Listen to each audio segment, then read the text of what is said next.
So we spent our time thinking about what might be a distinctive arts and humanities approach to research on digital technologies,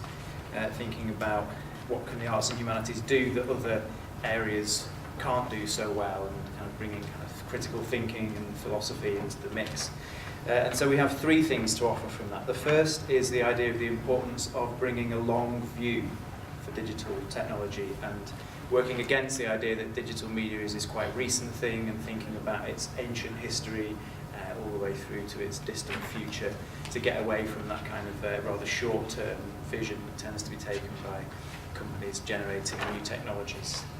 The second was the importance, and I'm sure this will chime with what other people have said, the importance of being inclusive of an extremely wide range of different disciplines, of different methods, and of different kinds of partners to work with. And particularly we had quite a lot of discussion about how one facilitates engagement of practicing artists, not just large arts and cultural organisations, but individual artists and so on. Some of us have found that easy to do, some of us have found that more difficult, but there are conversations about how you enable that financially to make sure there's funding for artists, and how you do that methodologically to make sure that artists can do their practice-led approach without having to conform to a kind of quite rigid set of academic methods. And then the third thing that we talked about was the possibility of